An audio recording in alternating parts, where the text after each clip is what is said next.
সবাইকে আদাব, নমস্কার, সালাম।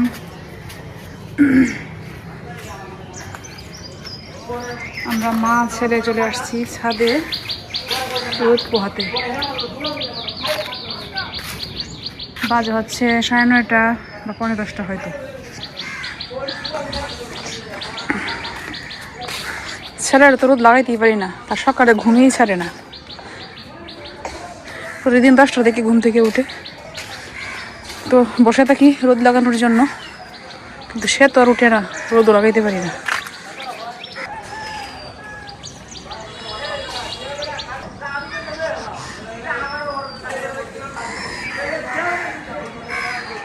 গাছে অনেক ফুল ফুটছে।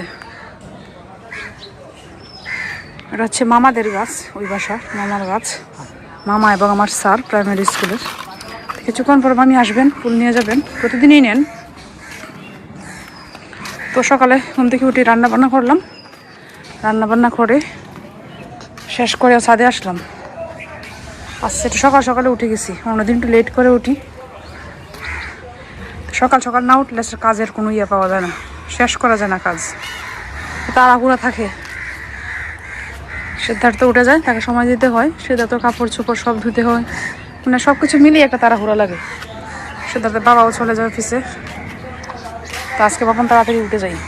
বাবা তুমি এখানে একটু দাঁড়াও তো, বসো। চেয়ারটা নিয়ে আজকে বসো বাবা।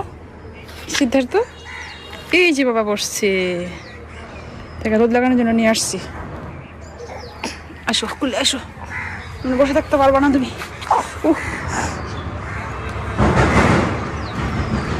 আমার হাতে কি যেন একটা উঠছে, কুলেও নিতে পারি না এখন। হঠাৎ করে 2-3 দিন ধরে দেখতেছি বাম হাতে মানে কেমন একটা ছোটো একটা ইয়ের মতো, বিচির মতো কি জানি। আসলে এমনি কোনো ব্যথা করে না, কিন্তু চাপ লাগলে যখন সিদ্ধার্থ থেকে কুলে নেই, চাপ লাগে তখন একটু ব্যথা করে, এছাড়া কোনো ব্যথা করে না। এই তোমরা এখন খেলতেছো, স্কুলে গেছো না? স্কুল থেকে এসে পড়ছো? কোন ক্লাসে পড়ো তুমি? হ্যাঁ, 3-তে। কোন স্কুলে পড়ো? কোন স্কুলে? আনন্দ ডিজিটাল। কয়টায় ছুটি দেয় তোমরা রে? হ্যাঁ, জানো না তুমি? তুমি স্কুলে যাও, তুমি জানো। আর তুমি কোন ক্লাসে পড়ো? 1-এ। 1 তো ঠিক আছে। আর 3-এ কি এখনই ছুটি দিয়ে দিয়েছে নাকি? তোমরা স্কুল কটা থেকে শুরু হয়? 7:30। তোমরা স্কুলটা কোন জায়গায় জানি? এটা কলেজ রোডে। তোমরা বাসা কোনটা?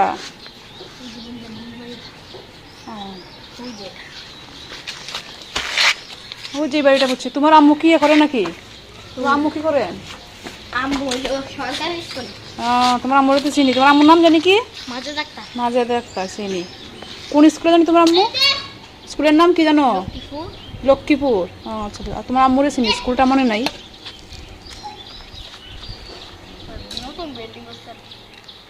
দুষ্টামি মনে একটু বেশি করো না তুমি? হ্যাঁ, বেশি করো না? ওই দিন না তুমি এদিকে ডিল দিছো ছাদের উপরে, ছাদের উপরে ডিল দিও না। অনেক সময় আমরা বসা থাকি, বুঝছো বাবু? রে নিয়ে বসা থাকি, রোদ লাগাই, ডিল দিও না, বুঝছো?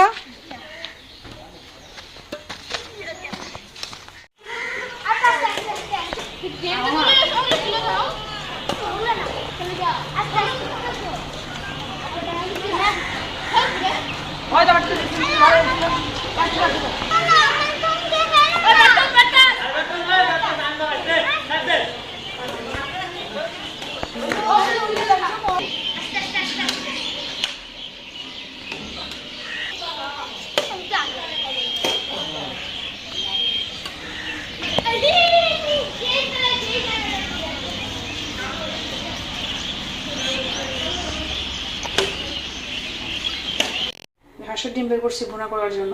বাড়ি থেকে নিয়ে আসছে পূর্বার 2টা হাঁস আছে, তো 2টাই ডিম পারে, মানে হাসি। তো চিন্তা করতেছে আমি খাবো কিনা। বাড়িতে মা কাকির একটা কথা বলেন যে হাঁসের ডিম খাওয়া যায় না, হাঁসের ডিম খেলে সর্দি কাশি হওয়ার সম্ভাবনা থাকে, বা থাকলেও এটা প্রবণতা বেড়ে যায় হাঁসের সর্দি কাশিটা। জানি না আসলে এই কথার সততা কতটুকু। আপনারা যদি কেউ জানেন অবশ্যই আমাকে একটু জানাবেন যে আসলে কি সত্যি কিনা ওইটা। টমেটো করছি, টমেটো ভর্তা করবো। আজকে একটু অন্যরকম ভাবে টমেটো ভর্তা করব। এগুলোতে পুড়ছি তাওয়ায় দিয়ে, যেদিকে শুকনো মরিচ আর হচ্ছে পেঁয়াজ ভেজে রাখছি, সাথে দেবো ধনে পাতা। ধনে পাতাগুলো এখনো কাটা হয় নাই, আলু সিদ্ধ করে রাখছি, পেঁয়াজ রসুন টমেটো, যে ডিম ভেজে রাখছি, ডিম ভুনা করব, টমেটো দিয়ে ডিম ভুনা করব। এই হচ্ছে টমেটো দিয়ে, তারপর হচ্ছে ধনে পাতা দিয়ে ভর্তা, এটা হচ্ছে ডিম ভুনা। ফাইনালি আজকের জন্য রান্না আমার শেষ, খাওয়া দাওয়া একটু পরে হবে। কি কই যেতেছো? একটু কাজ আছে, একটু সময় বাসায় থাকো, আমার একটু কাজ আছে, আমি একটু বাইরে দিতাম। না না আমি এখনই বের হয়ে যাবো। তারা নিয়ে যাও, তারা নিয়ে বেরো, তারা নিয়ে বাতাস লাগবো, ওটুতে উঠলে বাতাস লাগে, এই জন্য তারা নিয়ে যেতেছে। গরম কাপড় পরাই নিয়ে যাও, সোয়েটার টোয়েটার যা আছে। গরম কাপড় পরাইলে উঠতে উঠলে বাতাস লাগে। আগো তোমার নিয়ে ঘুরে এসো, যাও। তোমরা সব ঠিক আছে, সব জায়গা তোমরা যাইতে পারো, ঘুরানিও ঠিক আছে, সব ঠিক আছে, খালি ঠিক নাই শুধু মার। ঘুরানি যেতেছি না তো, আমার স্ট্যাম্পে স্বাক্ষর আনবো। আমার একটু কাজ আছে, তুমি বাইরে বের হইতাম, যেতে পারতেছি না। তারা নিয়ে গেলে তো নিয়ে তো যাওয়াই যায়, কিন্তু বাতাস লাগবো, বাতাস লাগলে তো সমস্যা হইব, এই জন্য নিয়ে যেতে চাইতেছি। কানের মধ্যে এই কান পট্টি পরে পরে মাথায় টুপি দিয়া গরম কাপড় পরে। নাকটা কি করবো? নাকি দিয়ে বাতাস ঢুকে না, নাকে মুখে বাতাস ঢুকে ঠান্ডা লাগে। মাস্ক লাগানোর সময় হয়েছে বাবা। হ্যাঁ সিদ্ধার্থ, তুমি থাকো, তুমি একা একা বাসা থাকো, তোমার ফিডার দিয়ে যাই। হ্যাঁ সিদ্ধার্থের মনে হয় এখন ক্ষুধা লাগে, মনে হয় অনেক কান্না করে, রাত্রেও দিনেও। পরে আজকে দিছি, সব বড় হইতেছে হয়তো বা তার হয় না, আজকে দিছি ফিডার দিয়ে একটু দিছি, খাইছে। দেখলাম কালকে একটা হচ্ছে মায়ের খাবারের, মায়ের এমন ভাইদের খাবার দিব এখন, আমরাও তো লাগবো আগে এই মাস থেকেই খাবার। না দুধের বাইরে দেওয়া যাবো, ডাক্তার তো বলছিল আমার 15 দিন আগে দেওয়া যাবো, বলছিল কলা ম্যাশ করে আর কি এ করিয়া ব্লেন্ডারের মতো করিয়া, তারপরে হচ্ছে সব ধরনের খাবার দেওয়া যাবো একটু একটু করে আর কি। একটা খাবার 3 দিন, যে খাবারটা প্রথম দিই এটা 3 দিন যেন এটা দিই, পরে আর একটা এরকম একটু একটু করে, এবং 3 দিন দেওয়ার পর একটু বোঝার জন্য যে অ্যালার্জি সমস্যা কোন সমস্যা হইতেছে কিনা এটা বোঝার জন্য বলছে। আর পরে ভালো করে দিবেন যাতে সে তার টেস্ট লাগে, কিন্তু লবণ দেওয়ার জন্য বলছে একটু লবণের ছিটা দিয়েন, একটু মশলা দিয়েন, একটু মশলা ছিটা। এই ডাক্তারের বিজন ডাক্তারে বলছে একটু লবণ দিয়ে, একটু জিরার গুঁড়া দিয়ে যাতে টেস্ট লাগে, কিন্তু অনেকে তো বলে লবণ চিনি 1 বছর একদমই না দেওয়ার জন্য, টোটালি না, কিডনি সমস্যা হয় এতে গিয়ে। আমি ভাবছি লবণ একদমই দেবো, লবণ চিনি 1 বছরের মধ্যে দিবই না, একটু কম, যত কম খাওয়া যায় লবণ ততই ভালো। রেডি করো তারে। কি বাবা যাও না, সন্দেহ হইতেছে না, গেলে যাও নয়তো বাদ দাও। তারে নিয়ে যাওয়াটা আমার বেশি ভালো লাগতেছে না, ঠান্ডা মানে তারা চাইতেছি না বের করতাম। আগামীকালকে যাবেন যদি তুমি থাকো তাহলে আমি যেতে পারি। না আমি তো এখন বের হইব। হায় রে কপাল, যত ইয়া আছে সব শুধু মার, যত স্যাক্রিফাইস আছে সব মার, বাবার কিচ্ছু নেই, বাবা সব ঠিক আছে না, বাবা সব ঠিক। হ্যাঁ সিদ্ধার্থ যাও, তুমি তোমার বাবার সাথে যাও, বাড়িতে ঘুরে আসো, যাও যাও যাও। সে সবাই চিনে, মুখ চিনে, তারা ধমক দিলেও সে চিনে, ঠোঁট ঘুরাই ঘুরে খানা করে দেয় ধমক দিলে। পূর্বাকে একটা ধমক দিয়েছিনি এমনিতেই, পরে দেখি সে বুঝে, ঠোঁট ঘুরাই ঘুরে দিচ্ছে একবারে। কালকে যে মেশো কথা বলছেন জোরে ভাবছে তার এমন কোনো কিছু বলছে, তখন চোখ দিয়ে পানি গড়াইয়া পড়ছে একবারে, সব বুঝে বাবাটা বড় হয়ে গেছে, সাথে কান্না করে দিচ্ছে। আচ্ছা আচ্ছা আসো আসো আসো, দেখছো তোমার কুলে তাকে না, দেখছো আমার কুলে আসলে ঠিকই কান্না করতো না, বাবারে চিনে না রে, বাবার কুলে থাকে না, সিদ্ধার্থ বাবার কুলে থাকে না, থাকে না, থাকে না। আবার আজকে বসছি কবিতা আবৃত্তি করতে, আসলে অনেকদিন যাবত এগুলো প্র্যাকটিস করা হয় না। আগে অনেকটা প্র্যাকটিস করতাম নিজেকে শুধরানোর জন্য, ভালো করার জন্য, তো উচ্চারণটা ঠিক হয়, তারপর হচ্ছে জড়তা দূর হয়, প্র্যাকটিস করতাম। এখন আসলে বাবু আসার পর থেকে এগুলো হয় না, সময়ও পাই না। তো বাবু হচ্ছে এখন ঘুমে, পূর্বাও বাসায় নাই, একা একা, তো ভালো লাগতেছে না, ভাবলাম একটু প্র্যাকটিস করি, আপনাদের সাথে শেয়ার করি।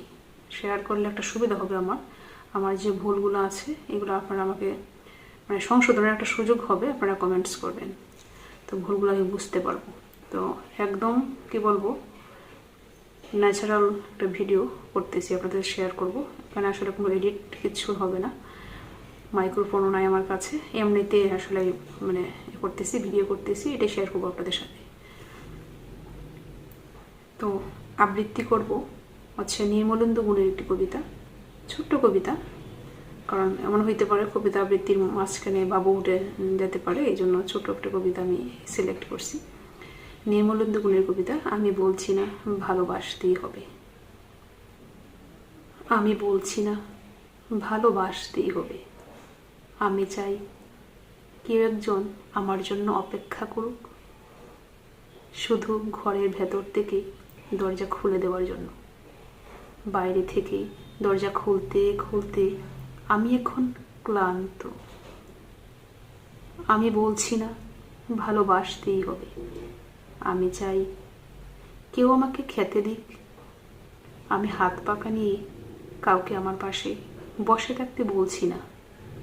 আমি জানি এই ইলেকট্রিকের যুগ নারীকে মুক্তি দিয়েছে স্বামী সেবার দায় থেকে। আমি চাই কেউ একজন জিজ্ঞেস করুক আমার জল লাগবে কিনা, নুন লাগবে কিনা, পাট শাক ভাজার সঙ্গে আরও একটা তেলে ভাজা শুকনো মরিচ লাগবে কিনা। এঁটো বাসন, গেঞ্জি, রুমাল আমি নিজেই ধুতে পারি। আমি বলছি না ভালোবাসতেই হবে, আমি চাই কেউ একজন ভিতর থেকে ঘরের দরজা খুলে দিক, কেউ আমাকে কিছু খেতে বলুক, কাম বাসনার সঙ্গী না হোক, কেউ অন্তত আমাকে জিজ্ঞেস করুক তোমার চোখ এত লাল কেন। আসলে আজকে বুঝতে পারছি যে practice makes man a perfect. কারণ আজকে যখন কবিতা আবৃত্তি করতে গিয়ে আমার মধ্যে অনেক সমস্যা হচ্ছে, বলতে গিয়ে অনেক সমস্যা হচ্ছে, আসলে আমি নিজেই বুঝতে পারতেছি অনেক সমস্যা হচ্ছে। হ্যাঁ, দম নিতে গিয়ে অনেক সমস্যা হচ্ছে প্র্যাকটিস না করার কারণে। আসলে যদিও আগে আমি ভালো করতে পারি না, তারপরেও বলতে গিয়ে আমার মধ্যে অনেকটা মানে লাগতো, মানে কি বলবো, মানে স্বাচ্ছন্দ্য বোধ করতাম, উচ্চারণ করতে এত কষ্ট হইতো না বা দম নিতে এত কষ্ট হইতো না, কিন্তু এখন এই সমস্যাটা হচ্ছে আমার মধ্যে। তো এখন থেকে প্র্যাকটিস শুরু করতে হবে অবশ্যই আমাকে, যেহেতু আমার একটা শখের বিষয়, অবশ্যই প্র্যাকটিস করব। আপনারা অবশ্যই ভুল ত্রুটি কি বলবো কমেন্টস করবেন, যেন ভুলগুলো আমি ধরতে পারি, সংশোধন করতে পারি, এতটুকুই আসলে। তো আজকে এই পর্যন্তই, সবাই ভালো থাকবেন, সুস্থ থাকবেন, আমাদের জন্য আশীর্বাদ করবেন।